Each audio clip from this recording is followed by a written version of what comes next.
دوستوں یہ عادل بھائی ہیں، یہ ایک بہت کامیاب بزنس مین ہے.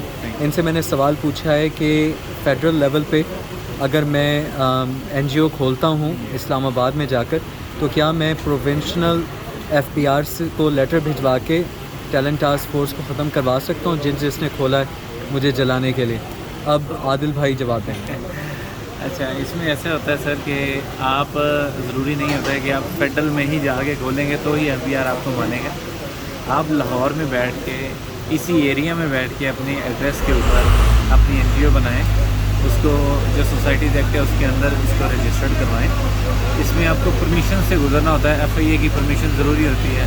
اینٹی ٹیررسٹ جو ڈپارٹمنٹ ہے ہمارا اس کی بھی پرمیشن ریکوائرڈ ہوتی ہے. ایز فار ایز جہاں پر ایف پی آر کنسرن ہے نا، ایف پی آر سے آپ چاہے ادھر رجسٹرڈ ہیں چاہے فیڈرل میں رجسٹرڈ ہیں، آپ نے ان کے رولس کو فالو کرنا ہے. جو ان کی ود ہولڈنگ ٹیکس کی جو بھی ٹیکس کلیکشنس کے میٹرز ہیں ان کو آپ نے پروونس میں بیٹھ کے بھی دیکھنا ہے. اب پروونس کے اب جو ایف بی آر ہے وہ آپ کو انکم ٹیکس میں ڈیل کرتا ہے. جو پروونشل ٹیکسز ہوتے ہیں ان میں سیلز ٹیکس ہوتا ہے جو سروسز سیلز ٹیکس میں آتے ہیں، آپ کو ان کو بھی فالو کرنا ضروری ہے. اگر آپ ٹیکسز کو فالو کریں گے، وہ چاہے آپ پنجاب میں بیٹھ کے کریں، سندھ میں کریں، جہاں بھی مرضی بیٹھ کے کریں، آپ ایف بی آر کے نظر سے آپ کو کوئی ایشو نہیں ہوگا. یہ اس میں کوئی ایسا نہیں ہوتا ہے. صرف لوگ کیا کہتے ہیں کہ فیڈرل ٹیکس میں جو پروونشل ٹیکس ہے وہ اپلیکیبل نہیں ہوتا ہے. بالکل نہیں ہے. پروونشل سر معذرت کے ساتھ جنہوں نے مجھے کہا کہ اگر میں آپ کا یہ کام کرواتا ہوں، ان کا نام ہے سید جمیل شاہ صاحب، وہ میڈیا پرسن ہے. انہوں نے کہا کہ اگر میں آپ کا یہ کام کرواتا ہوں تو گارنٹیڈ 7 دنوں میں جینوئن کام ہو جائے گا.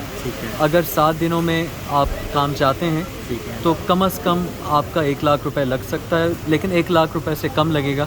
ہو سکتا ہے 50,000 میں ہو جائے، ہو سکتا ہے کہ پورے 1 لاکھ میں ہو جائے. انہوں نے کہا سوائے پولیٹیشنز اور دوسرے لوگوں کو پیسے کھلانے کے بغیر آپ کا این جی او نہیں بنے گا. اور اگر آپ پیسے کھلائیں گے تو 7 دنوں میں بنے گا. اگر آپ پیسے نہیں کھلائیں گے تو آپ مہینوں اس کام میں لگے رہیں گے ایجنسیوں کی اجازت سے، اور وہ کام انویسٹیگیشن پہ ہی ڈالتے رہیں گے. سر آپ کو پتہ ہے کہ جو بھی مطلب حالات ہیں اس میں ہم یہ نہیں کہہ سکتے کہ کسی نے آپ کو کیا کوڈ کیا ہے. مطلب اس نے جو بھی آپ تک پہنچایا ہے، ہم فالو کرتے ہیں پروسیجر کو. پروسیجر کیا کہتا ہے؟ پروسیجر ہمیں کہتا ہے کہ سوسائٹی ایکٹ میں ڈائریکٹر کو جا کے اپنی اپلیکیشن سبمٹ کروائیں. اس میں آپ اسٹیمپ اپنے اسٹامپ پیپر وغیرہ، بیانی الفی وغیرہ، اپنے ممبرس کے لسٹ، پورے پروسیجر کو فالو کریں. پروسیجر کو فالو کریں گے تو یہ کم از کم آپ کے 1 منتھ کا کام تو ہے. ٹھیک ہے، آپ اس کو جتنا شارٹ کریں گے وہ ان کو پتہ ہے کہ وہ کس کس کو پیسے دیں گے یا کیا کریں گے. اس میں میری کوئی رائے نہیں ہے کہ مطلب وہ کس کو کیسے کریں گے. لیکن میں نے آپ کو پروسیجر بتایا کہ آپ اپنی اپلیکیشن سوسائٹیز جو ایکٹ آفس ہے اس کے ڈائریکٹر کو سبمٹ لاہور میں. ہاں بالکل، اس میں پروونشل لیول پہ ہوتے ہیں. تو اسلام آباد جانے کی ضرورت ہے. سندھ کا اپنا ہے. یہ جو فلاح بہبودی جو ہوتے ہیں یہ آفیسز. لیکن یہ کہ فیڈرل میں اگر ہم کرواتے ہیں تو اس کا کوئی وہ فائدہ نقصان نہیں ہے، وہ صرف اسلام آباد کے لیے. نہیں سر، میں کہہ رہا ہوں آپ یہاں پہ بھی کھولے تو پورے پاکستان میں یوز ہو سکتے ہیں. اپنے آپ کو مطلب اپنے پروجیکٹس لے سکتے ہیں اور فنڈنگ آپ لے سکتے ہیں، اپنے کہیں بھی پروجیکٹ شروع کر سکتے ہیں.